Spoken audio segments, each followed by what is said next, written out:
Si tu es parent d'un enfant 10 ou si tu veux mieux comprendre les troubles 10, tu es sur la bonne vidéo.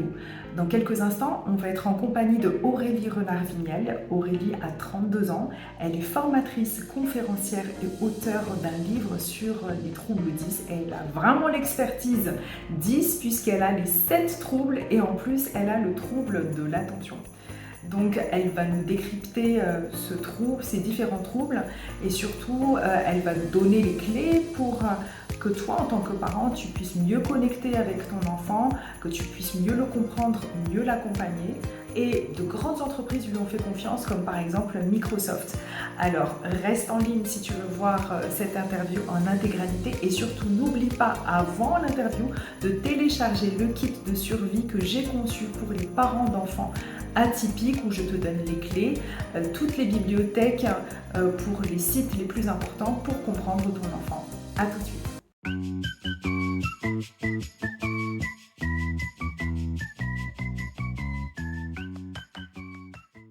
Bonjour Aurélie, merci beaucoup d'avoir accepté l'invitation. Bonjour Elise, merci beaucoup à toi, ça fait plaisir. Je suis ravie de t'avoir sur la chaîne Optimisme Cool. Alors pour les parents qui nous suivent, donc moi je suis Aurélie depuis quelques années parce que c'est une spécialiste des troubles 10 et aujourd'hui donc on va parler ensemble des troubles 10 et surtout de son parcours exceptionnel parce que je crois que tu as un peu le record des troubles 10. Je sais pas si j'ai le record, mais en tout cas j'en ai 7, plus un TDAH qui a été diagnostiqué d'ailleurs le TDAH assez tard, hein, à Ouais. 30 ans. Donc, euh, Voilà. donc on est ravis de t'avoir et surtout, j'aime beaucoup la manière dont tu sensibilises de manière positive, que ce soit le milieu scolaire, le milieu professionnel. Et ça fait plaisir d'avoir une personne neuroatypique aussi épanouie, aussi ambitieuse. Donc, vraiment, je suis ravie de t'avoir pour cette interview. Et pour commencer, qu'est-ce que tu aimerais dire à propos de toi? En petite Alors, présentation. en petite présentation, tu fais bien de me le préciser parce que moi, à la base, mon métier, c'est quand même conférencière. Voilà. Oui, effectivement, je m'appelle Aurélie Renard-Vignel, j'ai 33 ans, je suis multidis et TDAH, donc avec 7 troubles 10, comme je le disais tout à l'heure. Je suis donc conférencière, formatrice et consultante en accessibilité 10 et depuis très peu, autrice d'un livre qui est sorti le 15 août 2024. Waouh, Voilà, quelle on en belle reparlera. présentation. Multicasquette, la super C'est ça. pêche, top. Alors, pour en revenir déjà, pour les parents qui sont un peu nouveaux, qui se posent des questions, est-ce que tu peux nous expliquer ce que sont du coup les troubles 10? Alors, je vais expliquer les troubles 10, mais aussi un petit peu le TDAH, parce que c'est vrai qu'on parle beaucoup des troubles 10, mais faut aussi parler du Du TDAH. TDAH, ouais. Voilà. Du coup, les troubles 10 et le TDAH, ça fait partie de ce qu'on appelle, en plus avec le trouble du spectre autistique, par exemple, ce sont des troubles du neurodéveloppement. C'est-à-dire que ce sont des troubles sont là depuis la naissance. Donc, grosso modo, ce qui se passe, c'est que dans le cerveau, quand on est dans le ventre de la maman, euh, bah, la migration finalement des cellules, si je puis dire, ne se fait pas exactement comme elle se ferait chez quelqu'un de ce qu'on appelle dans le jargon neurotypique, donc les gens qui n'ont pas de trouble 10. Ce qui se passe, c'est que une personne 10 ou une personne TDAH va avoir des connexions neuronales, des chemins neuronaux différents. C'est tout. C'est-à-dire que grosso modo, on va emprunter les petites routes plutôt que d'emprunter les autoroutes. Ce qui, malgré tout, n'est pas si méchant que ça, puisque finalement, on voit peut-être plus de choses. Parce que, admettons qu'il y ait un manoir en plein milieu de la campagne, tu veux pas forcément voir le manoir quand tu es sur autoroute, malheureusement. Et tu vas peut-être pas trouver le magnifique trésor qu'il y a à l'intérieur. C'est une très belle Voilà. métaphore. Merci, mais je reviens dessus parce que souvent il y a le débat, effectivement. Est-ce que ces troubles neurodéveloppementaux on les a déjà depuis la naissance? Il y a pas mal de gens qui disent, en fait, il y a des facteurs environnementaux, que ce soit par rapport à l'alimentation, que ce soit par rapport à une exposition aux écrans. Donc, on dirait qu'il y a vraiment deux équipes, deux teams. La team qui pense que c'est Ouais. inné avec aussi des facteurs génétiques, et puis une Mm. team qui dit que bah non, c'est acquis, et justement c'est au cours du fait qu'on grandit et par rapport à nos interactions, etc., que finalement ça se révèle. Donc Mm. toi, ta position du coup? Alors, justement, je trouve ça intéressant comme question parce que c'est une question à laquelle je réponds très souvent quand je suis en conférence ou dans les ateliers, dans la pause en que je fais. C'est qu'en fait, un trouble 10, c'est un trouble du neurodéveloppement. Donc, c'est là depuis in utero, si tu veux. Mhm. C'est pas par rapport à la consommation d'écran ou d'autres choses. C'est vrai que l'environnement peut jouer effectivement sur l'évolution Sur de la l'évolution. personne. C'est-à-dire que si tu es dans un environnement bienveillant, bah, peut-être que ça va être beaucoup plus facile. Si tu es dans un environnement qui vit, entre guillemets, dans le déni, ça va être un peu plus difficile. Mhm. Ou alors, bah voilà, va falloir avoir de la résilience Mhm. et de la persévérance aussi.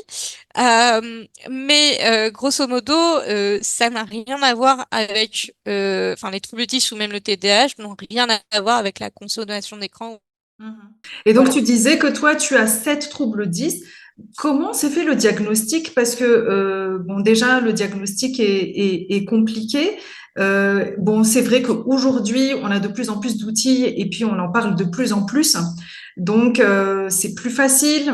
Mais donc, toi, tu as été diagnostiqué quand tu avais 10 ans, donc ça fait un peu plus de 20 ans maintenant. Comment ça s'est passé? Et comment tu as évolué, on va dire, en sachant que ben, tu avais cette atypie. Mm. Alors, moi, faut savoir que vers l'âge de 3 ans déjà, on a vu avec donc l'ophtalmo et mon père ont vu que j'avais un regard un peu différent des autres. Donc ça déjà, ça met un peu la puce à l'oreille. On s'est dit bon, c'est bizarre quand même. Et Euh, un regard on n'avait différent, pas pu. c'est-à-dire? Bah, c'est-à-dire que je saurais pas comment te l'expliquer parce que c'est pas moi qui l'ai vu, tu vois. Oui, Mais forcément. Mais c'est vrai que moi j'ai plutôt un regard en général un peu fuyant. Tu vois, je d'accord. regarde pas forcément toujours les gens dans les Dans yeux. les yeux, ok. Voilà, en fait, j'ai un trouble du regard et je pense que ta fille aussi, vu qu'elle est, Oui, oui, oui, voilà, oui. avec Oui, une dyspraxie dyspraxie visuospatiale. visuospatiale, oui. Voilà. Et puis, grande section maternelle, là où, bah, effectivement, tu commences quand même à avoir pas mal de problématiques au niveau psychomoteur. Donc, c'est-à-dire, bah, le graphisme, tout ça, c'est un petit peu château branlant. L'autonomie, tout ce qui va être langage oral aussi, Ouais. que ce soit compréhension, expression. Mhm. Et donc, bah, là, tu te dis, mince, voilà, la maîtresse de grande section a dit à mes parents, c'est quand même bizarre, il y a quand même un retard entre Aurélie et les autres. Il faudrait quand même, pourquoi pas, aller faire des examens au CMPP de Tours. Mhm. CMPP, Centre médico-psychopédagogique. Voilà. Mhm. Bah, j'ai effectivement été faire ces examens. Sauf que, tu sais, à l'époque, ils connaissaient pas non plus les troubles 10 comme on les connaît aujourd'hui, hein, Oui, finalement. bien sûr. On a cette chance aujourd'hui hein, de connaître un petit peu plus ces troubles des apprentissages et autres troubles du neurodéveloppement. Et en fait, ce qui s'est passé, c'est qu'on a dit à ma maman, oui, alors votre fille, elle sait pas faire les marionnettes. Vous voyez bien qu'aujourd'hui, je sais les faire. Donc, en gros, il faudrait la mettre en école spécialisée, ce que mes parents ont refusé. Et heureusement, sinon, je pense que je ne Mhm. serais peut-être pas là pour en parler, tu vois. Mhm. Donc, voilà. Donc, premier bain dans cet océan d'incertitude, etc., si je puis dire. Et donc, ils m'ont quand même dit, bon, bah, pourquoi pas aller faire quelques séances de psychomotricité pour prendre, et ça, je l'ai compris bien plus tard, hein, Mhm. avec l'expérience. En fait, c'est pour mieux prendre conscience de mon corps dans l'espace, parce qu'on le sait, Mhm. un dyspraxique a des problèmes de conscience de son corps dans l'espace. C'est pour Mhm. ça que, par exemple, shooter dans une balle, c'est compliqué. Rattraper un ballon, c'est compliqué. En Mhm. plus, à ça s'ajoute, bien sûr, les troubles du regard associés à la dyspraxie. Bon, voilà, ça fait tout un mélange. C'est vrai que le sport, pour certains dyspraxiques, ça peut être compliqué. Et donc, après, tu as le CP qui arrive. Et Mhm. là, c'est une autre paire de manches parce que quelqu'un de TDAH, bon, en maternelle, c'est OK, tu as le droit de bouger, etc. Mais là, tu dois rester assis sur ta chaise. Et là, c'est terrible. Ouais, ouais, C'est ouais, terrible. Alors, ouais, j'y arrivais, si tu veux, mais avec beaucoup d'efforts, d'énergie dépensée. ouais. Et en plus de ça, j'avais des difficultés en lecture, difficultés sévères en lecture, difficultés en orthographe, en mathématiques, en écriture, au sens dessin des lettres, en sport, enfin, bref, voilà. Ma maîtresse de CP m'a carrément humiliée devant Oh toute la là là, classe. c'est terrible. Donc, voilà.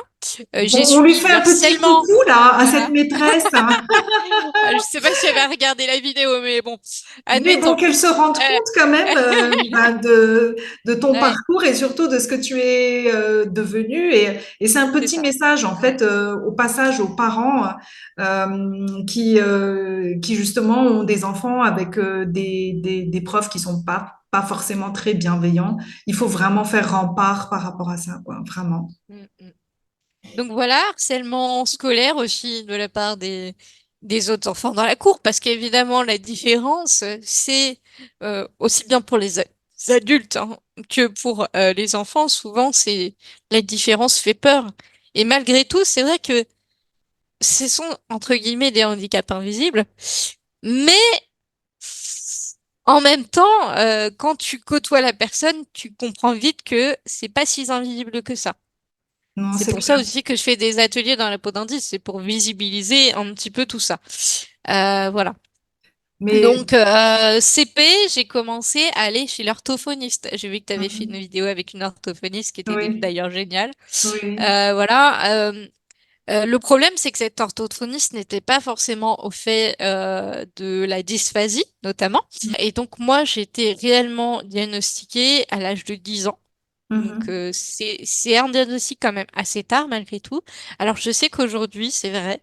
euh, donc, je prends des pincettes.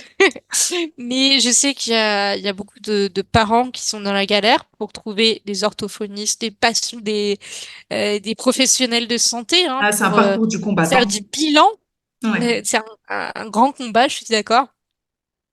Et au final, voilà, après, une fois qu'on a les bilans, et ben, pour diagnostiquer, il faut aller s'approcher Mhm, d'un médecin spécialiste voilà, pour faire le diagnostic ou pour infirmer le diagnostic, voilà, mhm, des troubles 10. Et pourquoi finalement, je me permets hein, de faire ce focus-là, pourquoi on fait un bilan pluridisciplinaire? Tout simplement pour, bah, par exemple, sur une dysphasie qui est un trouble du langage oral, où on va peut-être avoir des difficultés de compréhension à l'oral, éliminer, par exemple, on va faire je ne sais plus comment ça s'appelle, mais un bilan ORL mhm, pour voir s'il n'y a pas un problème d'audition.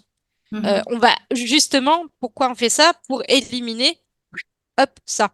Après, on va éliminer d'autres choses.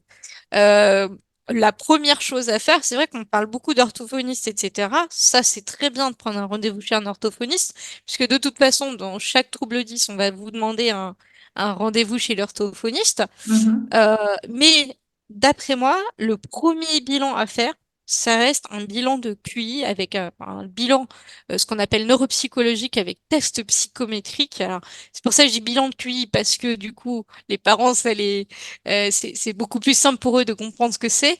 C'est-à-dire qu'on va faire du coup un rendez-vous. Premier rendez-vous où on va voir justement bah, la vie depuis la grossesse de la maman jusqu'à aujourd'hui.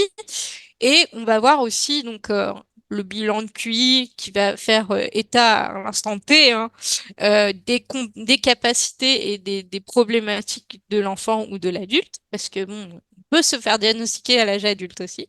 Et donc, bah après, en fait, ça permet de voir effectivement où sont les difficultés, mais aussi où sont les forces. Et c'est grâce à ces forces qu'on va pouvoir rééduquer, finalement. Mais Comme je est-ce disais tout à que, parce que là aussi tu parles de bilan, de QI, et je vois qu'il y a moi-même hein, une certaine réticence parce que tu te dis, bah, pour peu que ton enfant soit pas dans les meilleures conditions au moment du bilan, pour peu que finalement c'est un instant T qui est pas forcément représentatif de sa période de progression. Des fois, tu es sur une période de palier où il se passe pas grand-chose. Est-ce que c'est pas lui coller justement une étiquette de plus, de se dire, bon, il faut absolument un bilan QI pour y voir plus clair? Alors, le bilan de QI, attention, il est là aussi pour voir s'il n'y a pas de déficience intellectuelle, Mhm. tu vois. La Ouais. déficience intellectuelle, c'est dans les environs de 70 de QI et moins. Voilà. Mhm. Donc, quelqu'un qui a plus de 70 de QI est forcément euh, n'est forcément pas, Mhm. je sais pas si j'ai bien fait Oui, ma oui, phrase, mais oui, voilà, oui, oui. n'est pas déficient intellectuel. C'est Mhm. ça que je veux dire. Voilà. Mhm. Ça fait partie des bilans. Ça permet Euh, d'écarter, tu veux dire, voilà, d'autres ça points. permet C'est d'écarter ça.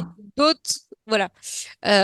Et après, selon les choses, selon les troubles 10, il y en a peut-être qu'on va aller voir un neurologue, par exemple, Mhm. pour voir s'il n'y a pas des lésions au cerveau, tu vois, Mhm. pour Mhm. essayer de comprendre l'origine des troubles, des particularités, voilà, des difficultés de la personne, si tu veux.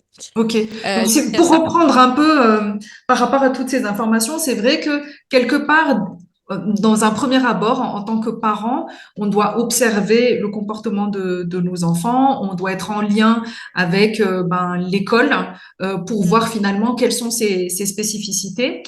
Et C'est après, ça. donc, tu rentres, tu approfondis finalement le diagnostic et le bilan, et notamment, ça te permet d'écarter des Ouais, choses qui ne sont plus en lien direct avec les troubles neurodéveloppementaux, ouais, comme par ouais. exemple la déficience intellectuelle et ce genre de choses. C'est ça. Voilà.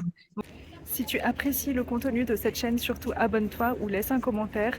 Ça permettra de donner plus de visibilité à cette chaîne et surtout d'aider plus de parents. Et puis ça m'aidera, ça m'encouragera aussi à te délivrer d'autres contenus encore de meilleure qualité. Merci. Et je pense qu'il faut pas non plus se dire que oui, machin, étiquette, étiquette. Il y a quelque chose de très sensé que m'a dit mon mari quand je me suis fait diagnostiquer TDAH à l'âge de 30 ans, de presque 30 ans. Il m'a dit, mais Aurélie, tu sais, bah en fait, c'est pas parce que tu changes l'étiquette qu'il y a sur le pot de confiture que ça change le goût de la confiture dedans. J'adore. Voilà, donc petit J'aime big up à beaucoup. Jérémy et mon mari. Merci Jérémy. Un petit Voilà. commentaire, Jérémy. Voilà. Non, j'aime Non, beaucoup, c'est mais une très voilà. belle Les métaphore. étiquettes, moi, je trouve ça. Alors, je dirais que c'est bien et c'est pas bien. Je comprends totalement ton point de vue, Élise. Hmm. Euh, disons que ça permet de se dire, ok, bah finalement, j'ai un nom, j'ai un mot, et justement, c'est ce qui s'est passé pour moi dans le diagnostic, hein. C'est ok, bah, je suis pas aussi bête que ça. Mhm. J'ai un nom, j'ai un nom, et surtout, j'ai la rééducation qui va pouvoir commencer, et on Mhm. va pouvoir enfin m'aider. Mais t'aider. Parce que, et moi, en fait, contrairement à certains, bah, pour moi, ça a été un tremplin. Et moi, j'ai aussi redoublé en plus mon CM2. Donc, le redoublement, j'ai redoublé 2 fois dans ma vie, hein, donc, Mhm. donc voilà. Le redoublement et le diagnostic, pour moi, ça a été un tremplin, si tu veux. Mhm. Ça fait, Mhm. OK, au moins, on sait pourquoi j'ai cette difficulté-là. Je peux m'identifier, je peux savoir qui je suis. Le Mhm. diagnostic, il n'est pas là juste pour mettre une étiquette ou quoi que ce soit. Non, c'est pour dire, OK, Ça t'ouvre une porte sur les voilà, options qui peuvent t'aider. voilà. Donc, il y a ça. Donc Euh, vraiment et, et- comprendre pour pouvoir mettre en place les bonnes stratégies d'adaptation, pour aussi rebooster la confiance en soi, se dire que ben oui, on a un cerveau qui fonctionne différemment, mais ça ne veut pas dire qu'il est moins puissant et ça ne veut pas dire qu'on peut pas Même résoudre. au contraire, des fois, c'est c'est même plus puissant parfois. Ouais. Mais Quand je on voit voudrais le cerveau revenir, d'Einstein, de c'est Léonard de clair, la liste Vinci, des 10. voilà, Steven Spielberg, Tim Ouais. Burton, enfin bref, j'en passe. C'est vrai. J'aimerais revenir sur quelque chose, Aurélie, donc par rapport à à ta scolarité, donc qui a été complexe, Mm. euh, donc semée d'embûches.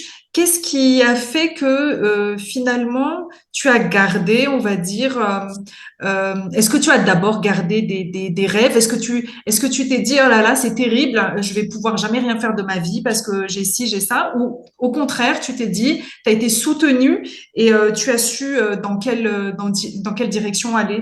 Comment ça s'est Ouais, passé? je vois ce que tu veux dire. Ok.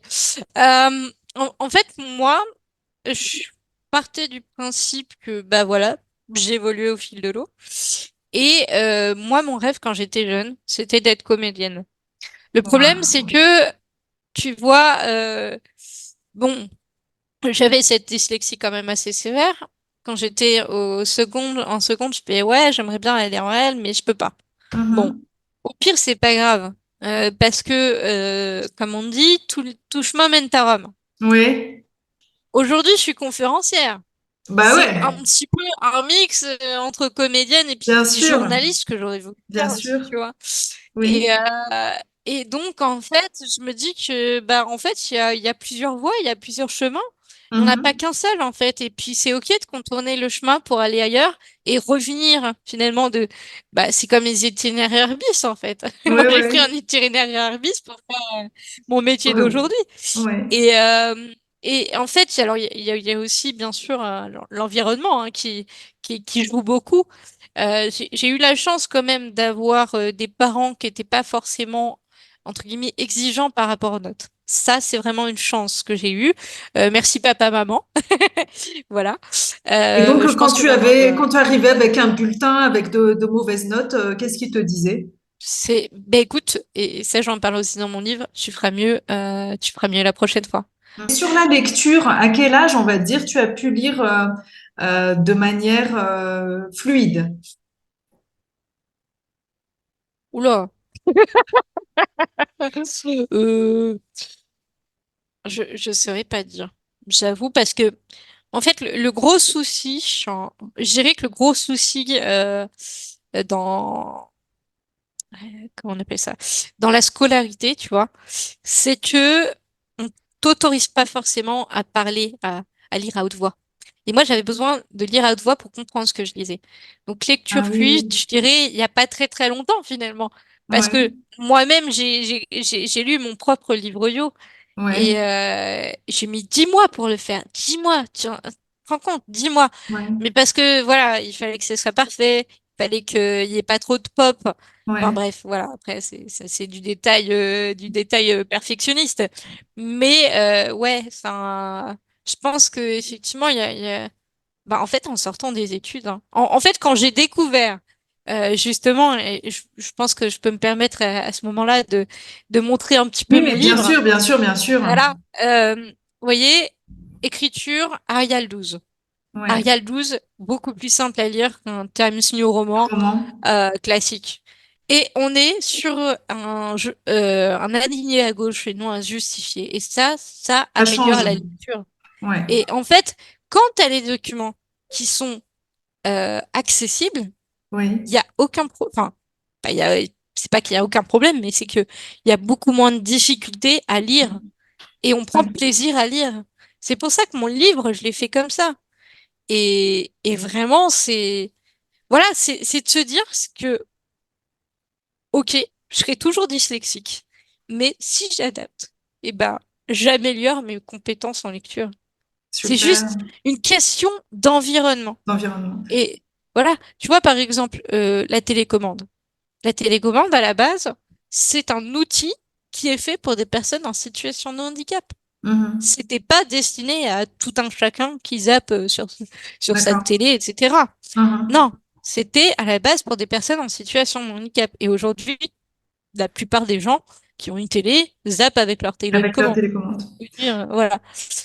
Mais j'aime bien le message que tu délivres parce que souvent, et moi j'en fais partie, hein, on est au début, quand il y a des grosses difficultés de lecture, de calcul, on est là, mais je comprends pas, c'est un truc très simple, mais ça fait 10 fois qu'on t'explique. On est un peu, voilà, avec ce genre de discours très très mauvais, mais à coup pas, hein. Forcément, Mais ouais. après, moi j'ai compris et finalement ce que je dis à ma fille, quand on a une grosse difficulté, c'est on va chercher ensemble l'outil qui va te permettre de réussir. Tout Et à c'est fait. vrai que ce discours, déjà, elle se dit que le problème, c'est pas elle. Le Mm, problème, c'est pas elle, c'est que on n'a pas les bons outils. c'est ça. Et c'est vrai que ça permet aussi, elle, d'être dans la participation et dans l'activité pour trouver la solution. Et la solution, on la trouve ensemble, ce qui Et en permet soi de... aussi. Voilà, ouais. Et, et, euh, et ça, c'est vraiment un message que j'aimerais faire passer, c'est que, ok, bah en fait, finalement, plutôt que d'être face à un mur, autant utiliser les briques qui sont tombées pour en faire un escalier. Moi, j'ai toujours l'image, tu sais, alors, ceux qui sont anciens vont comprendre ce que je vais dire. Mary Poppins. Mary Poppins, quand on est sur les toits de Londres, et que là, d'un coup, bah mince, on peut plus monter sur les toits, mais il y a un truc pas très loin, là, un peu plus loin là. Bah ouais, mais comment on fait? Bah ouais, mais il y a un nuage de fumée et la Mary Poppins qui dessine un escalier. Mais je trouve ça formidable. Je trouve ça formidable. Elle utilise un truc qui est devant elle, elle est face à un mur et là, boum. Alors, l'escalier. Mais oui, c'est ça la solution. Et donc finalement, c'est de faire de chacun de ces échecs une opportunité de s'améliorer. Un Voilà, escalier. Mais de toute façon, il n'y a pas de grande réussite sans échec. Donc, comme tu exactement. dis, il faut utiliser ces échecs comme des marches pour gravir les escaliers. Et alors Tout à fait. oui, alors peut-être que je suis aussi ancienne parce que moi, je vois très bien la Alors, référence et j'ai je pas, suis je m'excuse. supercalifragilisticexpialidocious et douce. Idocious. Ouais, j'adore. Franchement, bah, en fait, j'ai toujours aimé ce film parce que je trouve qu'il a une philosophie, enfin, que ce soit l'ancien film, enfin, et le nouveau, hein, la deuxième partie, euh, c'est vraiment Mary Poppins, c'est vraiment une personne authentique, avec beaucoup d'audace, avec beaucoup de bienveillance, tu sais, De créativité. de créativité, de magie, Ouais. j'aime particulièrement ce personnage. Et qu'est-ce qui t'a amené, du coup, à un moment, décider de se dire, OK, je vais créer mon entreprise et ma vie, Ouais. ça va être ça. Alors, comme je te disais, effectivement, après les bas, il y a des hauts. Euh, donc, est arrivé un moment où il a fallu leur dire stop et arrêter les études. Et en fait, donc la veille d'un, ouais, c'est ça, la veille ou l'avant-veille je vais y arriver, d'un entretien de stage pour essayer de récupérer des points, bah voilà, pour avoir mon diplôme. Malheureusement, ce qui s'est pas fait. Je cherchais à la base un stage et puis je me suis dit, bah je vais essayer de le transformer en CDD, CDI, tu vois. Ouais, Et en fait, ça s'est pas fait. Mais la personne, et ça je le raconte aussi dans mon livre, faut que j'arrête. La personne qui m'a eu en entretien m'a posé une question qui m'a fait réfléchir et qui m'a décidé aussi un petit peu en quelque sorte. C'est comment tu te vois dans 5 ans?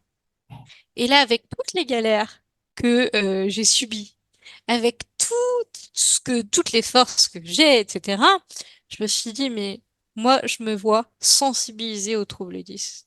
Parce que à tout ce qui est harcèlement, etc. Parce que il y en a marre de pas être reconnu, il y en a marre, voilà. Et puis finalement, ça m'a suivi jusqu'au bout parce que tu cherches du travail, déjà t'as bac+4 au lieu de bac+5, les gens se disent ah ouais mais machin. Et puis tu dis que tu as des troubles 10, les gens, quand je dis les gens, c'est les recruteurs, etc., les entreprises ne connaissent pas les troubles 10. Et là, Mhm. ça me renforçait encore plus dans mon idée, si tu veux. Je me suis dit, ok, je suis capable de faire des exposés sur les troubles 10. Les exposés, j'avais 20 sur 20 à l'école. Et puis j'avais aussi cette passion de la créativité. Je voulais, tu vois, commencer quand même par un truc, voilà, de créer des sites web. Puisque je m'étais rendu compte aussi que la plupart des développeurs ne sont pas forcément sensibilisés à la dyslexie, à la dyspraxie. Et moi, étant sensibilisée justement grâce au stage que j'avais fait en, en première année de master, bah en fait, je me suis dit, il y a un truc, tu vois. Euh, d'un côté, tu as les troubles 10, l'accessibilité. D'un autre côté, tu as les sites web accessibles. D'un autre côté, tu as la fille Aurélie qui sait sensibiliser. Ouais. Et puis ça a donné 6 fois 10. Mais avant ça, j'ai quand même eu un emploi. Un Mhm. CDD qui a duré 5 mois et demi. J'étais en charge du partenariat, enfin, de prendre des rendez-vous, enfin voilà, de gérer un peu les partenariats entre, enfin, les rendez-vous entre les partenaires et les startups de l'incubateur de startups dans lequel je travaillais. Et bah là, du coup, je me suis rendu compte, bah voilà, des conditions de travail. Je me suis rendu compte aussi. Alors, j'ai eu la chance quand même d'avoir des aménagements, donc ça, c'est plutôt cool. Et en fait, je me suis rendu compte que vraiment, ce qui me passionnait aussi, c'était vraiment la communication, tu vois, communiquer sur certains sujets, etc. Pourquoi pas le community management, tu vois.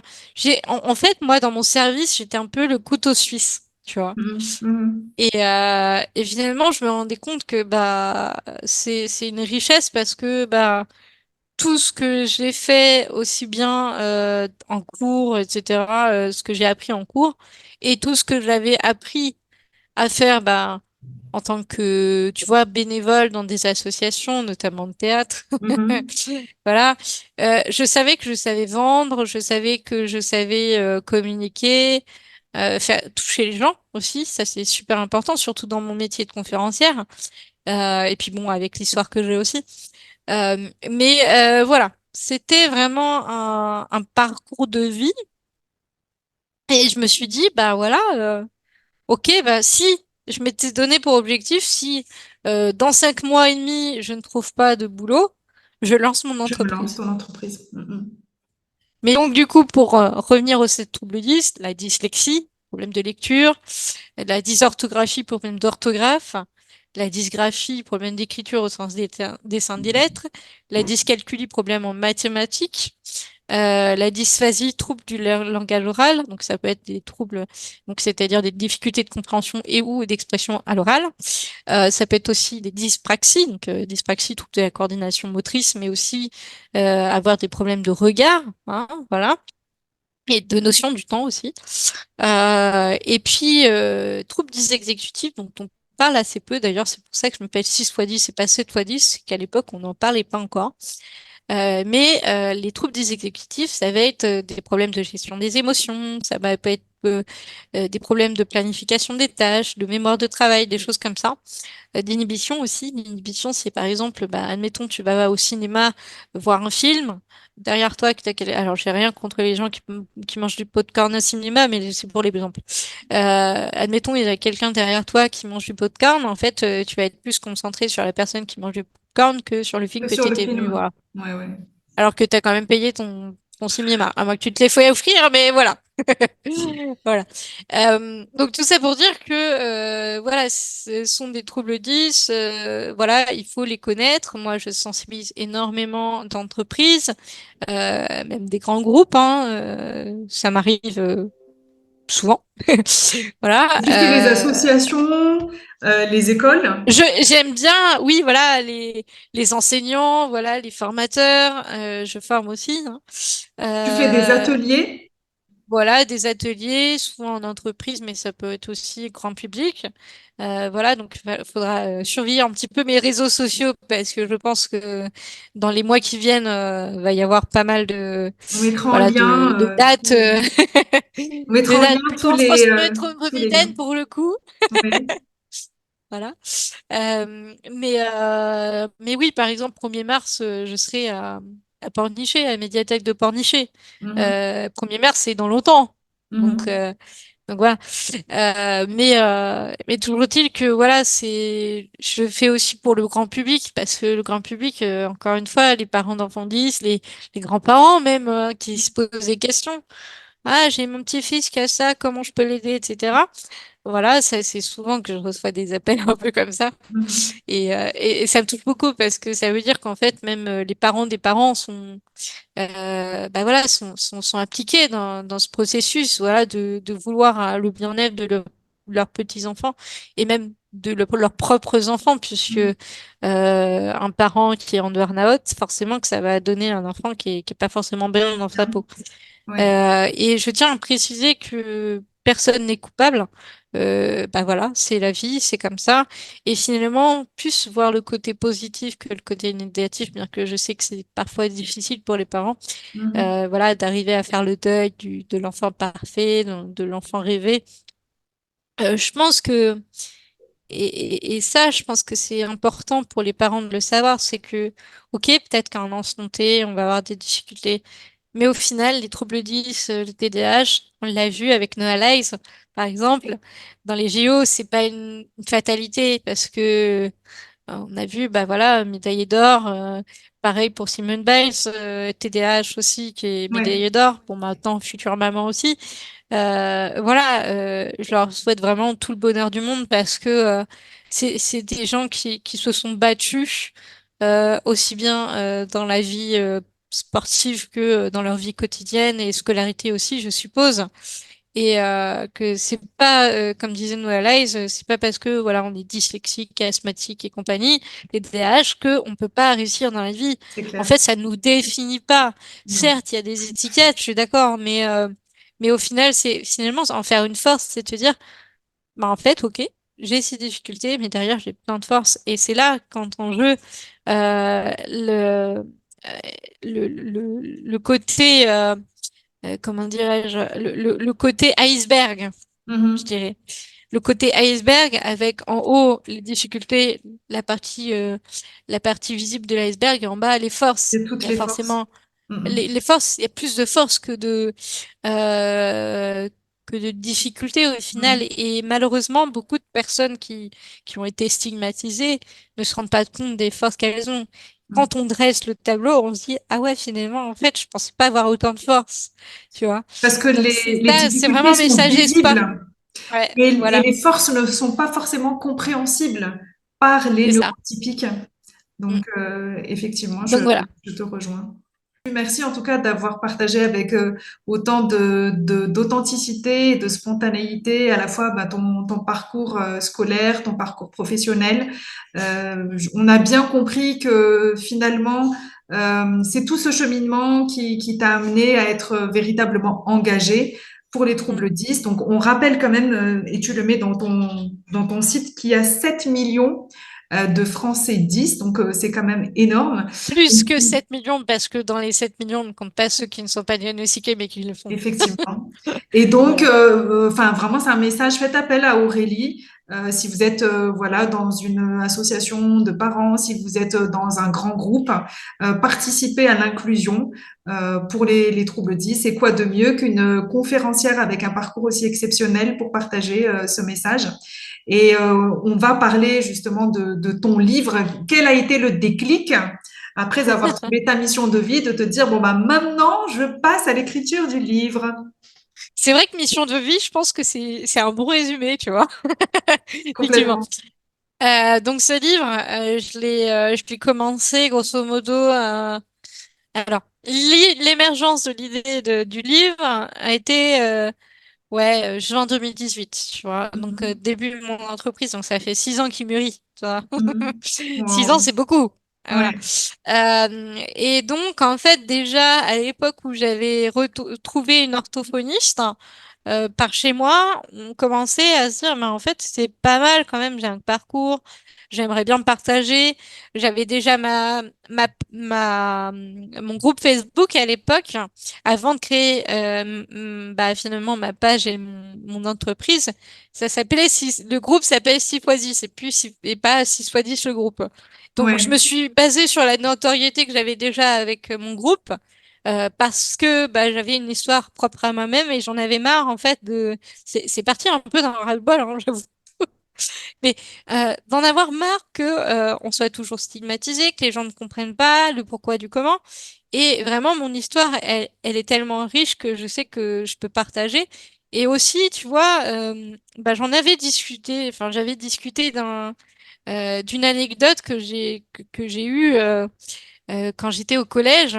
J'étais très stigmatisée, très harcelée, et parfois j'étais bah, toute seule, personne ne voulait de moi à côté de lui, tu vois, enfin, à Je la vois, cantine. je vois. Et j'ai raconté ça à une personne qui était justement dans l'incubateur de start-up où j'ai travaillé, qui m'a dit, mais c'est incroyable, tu te rends compte, moi j'ai bientôt 40 ans, ou j'en ai 40 ans, je sais plus exactement, mais t'as vécu beaucoup plus de choses que moi, Mhm. alors que t'en as que 20 et quelques, quoi. Mhm. Je sais plus, 2018, j'en Mhm. avais. Je suis de 91, donc tu fais le calcul. Voilà. Oui. Je suis dyscalculique, merci, bonsoir. Oui. Voilà, toujours l'autodérision d'ailleurs. Beaucoup d'autodérision ça permet voilà d'avoir De beaucoup compenser aussi. de compenser voilà. Donc voilà. Et donc voilà 2020 début de confinement. Euh, je me suis dit allez ça y est je me lance etc. Euh, à la base, j'avais pas décidé le confinement, tu vois. Et en fait, bah, le confinement, il m'a boosté finalement. J'étais, mon TDAH était là, mon mari qui était là à côté de moi, qui commençait à se dire, va vraiment falloir qu'on fasse quelque chose, hein, parce que, Oui.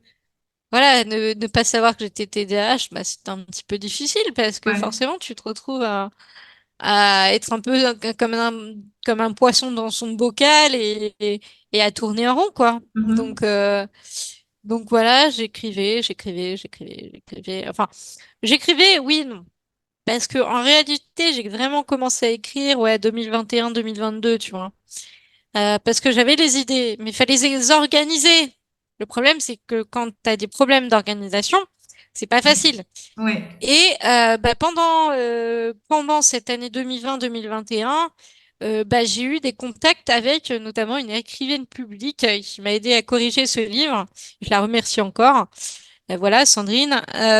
Et vraiment, elle m'a ouvert les yeux. Elle m'a dit, bah, écoute, moi, si tu veux, je peux t'aider à t'organiser. Je fais, ah bah, ça serait génial.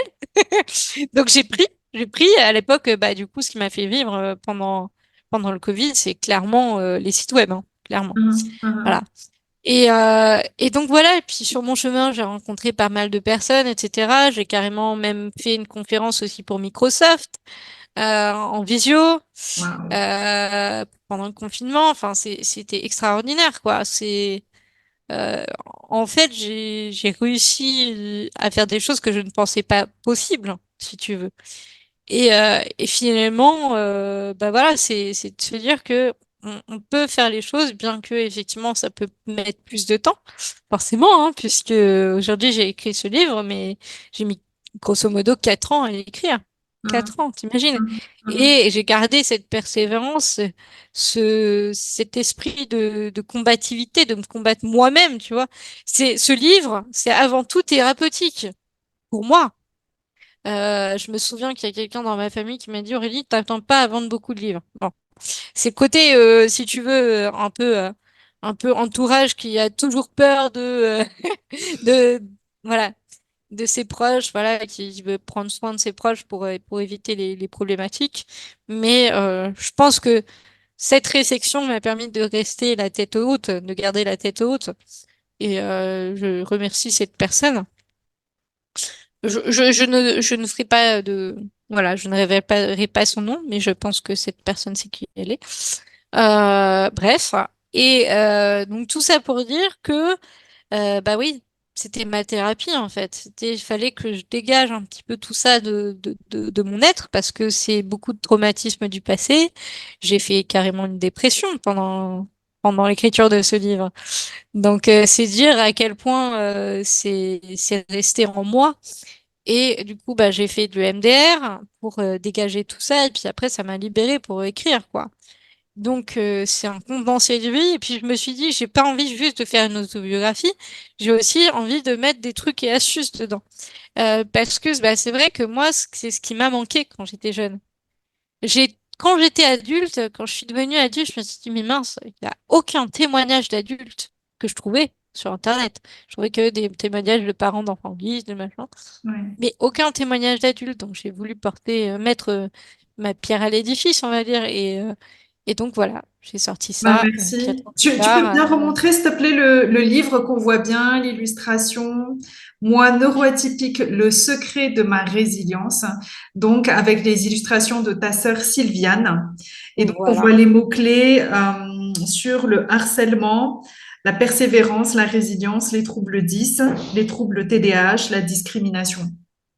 Merci. Voilà. Alors, petite question parce qu'on n'a pas abordé le sujet. Je sais que c'est quelque chose qui interpelle souvent. Donc, toi, tu as été diagnostiqué TDAH quand tu as eu la trentaine. Ouais. Est-ce que tu es sous médicament ou pas? Non, je ne suis pas sous médicaments. Euh, pour la simple et bonne raison que voilà, j'ai pas été entre guillemets jusqu'au bout. Pour l'instant, il n'y a pas de. Enfin, c'est pas que j'ai pas été jusqu'au bout. C'est que du coup, bah, pour l'instant, il n'y a pas de suivi, si tu veux, qui est fait. Et je me fais suivre différemment. Il y a aussi des fois pour me cadrer. Bon, là, j'en ai pas pris parce que voilà. Mais pour me cadrer, j'essaye aussi de prendre des fleurs de bac. Ça peut me Mhm, calmer, au niveau de la mhm, sérénité. mhm, J'utilise aussi, bah, pour me calmer, pour les crises de colère, etc., j'utilise le Plaid Lesté de la marque Gravité, dont mhm. je parle d'ailleurs dans ce livre, dans les trucs et astuces. Et voilà, des choses comme ça. Et Et est-ce que tu es profondément contre les médicaments ou est-ce que je suis pas contre. Mhm, Je ne suis pas contre parce que je sais que j'ai des proches qui en ont consommé, qui en consomment. mhm, Et ça fait quand même, ça permet quand même d'avoir une concentration de A à Z, mhm, ce qui est parfois très agréable. mhm, Parce que surtout quand on a un cerveau un peu popcorn, comme dirait une de mes amies, voilà, souvent on me demande, il est où le bouton off? Voilà. Il est où le bouton off? Mais voilà, après, moi je pense que, tu vois, si j'avais à avoir le médicament, je pense que je le prendrais, voilà, je le prendrais occasionnellement. Parce mhm. que, alors, après, c'est mon choix, hein. Oui, Je oui, dis je pas que c'est la comprends. bonne solution.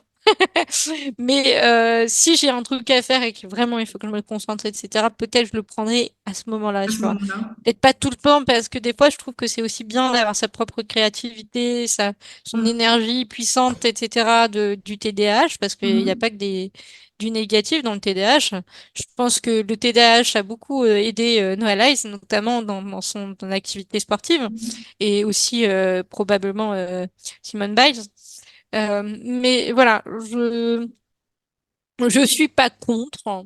mhm. Je suis pas pour dire qu'il faut absolument l'avoir. Bon, voilà. Après, Chacun chacun ses a son propres propre choix, point de vue. ses Il y a stratégies la de sophrologie compensation. aussi qui peut être Oui. bien. Oui, voilà, ces stratégies de compensation, exactement. Alors, Donc, enfin, j'aimerais quand même rebondir dessus. On en a parlé effectivement en off, hein, et je pense que c'est très très important de le souligner. Donc, c'est un des rares livres où donc c'est dans une police, comme tu dis, qui est lisible pour les 10. Ce n'est pas justifié. Et encore aujourd'hui, il y a trop peu de maisons d'édition ou trop peu d'initiatives qui sont dans ce sens-là.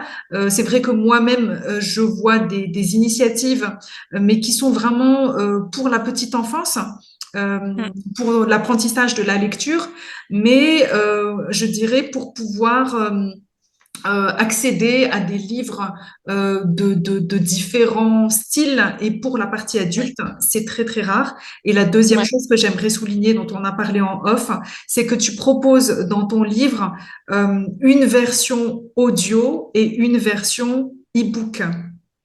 voilà. Et ça, c'est très rare aussi.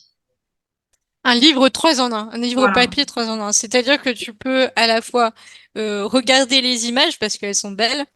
Et je dis pas ça parce que c'est ma petite sœur qui Non, nous mais a elles fait. sont vraiment très belles. Les illustrations Mais sont très les images sont parlantes. vraiment très belles.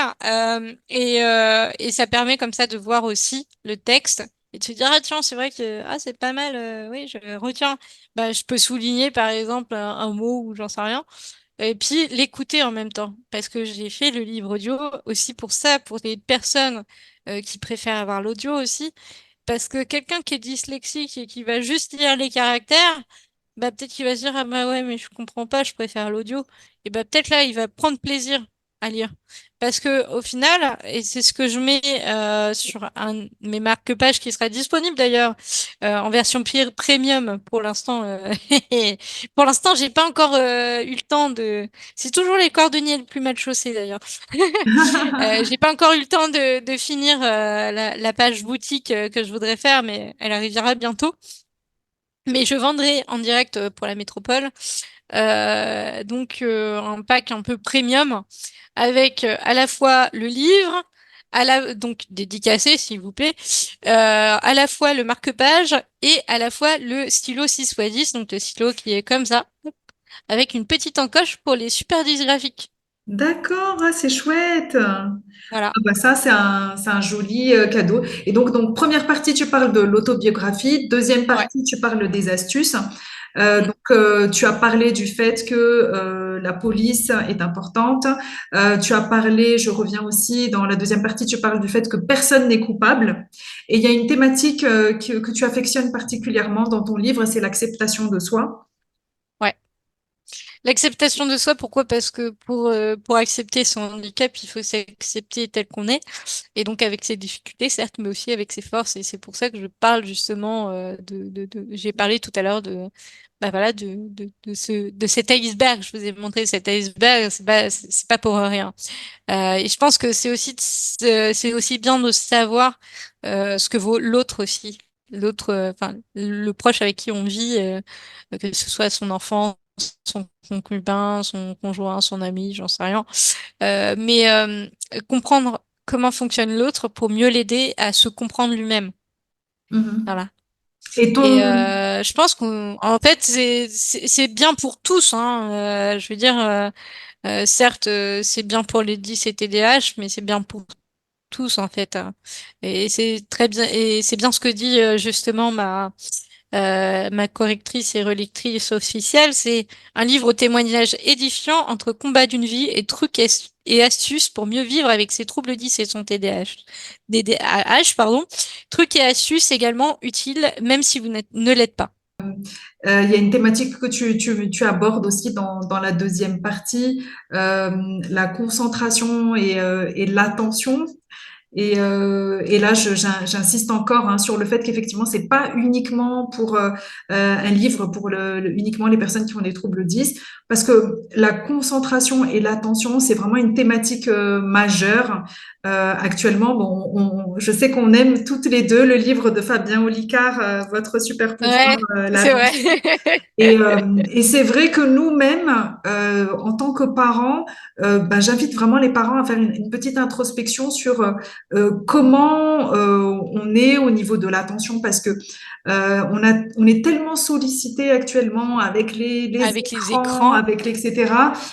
Nous-mêmes qui devons être des miroirs pour nos propres enfants qui ont des troubles de l'attention, ben, je vous invite à faire un petit point et à nous améliorer ben, pour être encore un parent un peu plus soutenant pour nos enfants atypiques. Mais donc c'est super. Enfin, vraiment première partie donc un parcours exceptionnel, l'autobiographie. Deuxième partie tous les trucs et astuces. Donc on en a parlé quelques-uns, mais tu parles donc de concentration, d'intelligence, des différentes formes d'intelligence, de l'acceptation de soi, de comment se libérer de la souffrance de pousser les gens aussi à réaliser leurs rêves.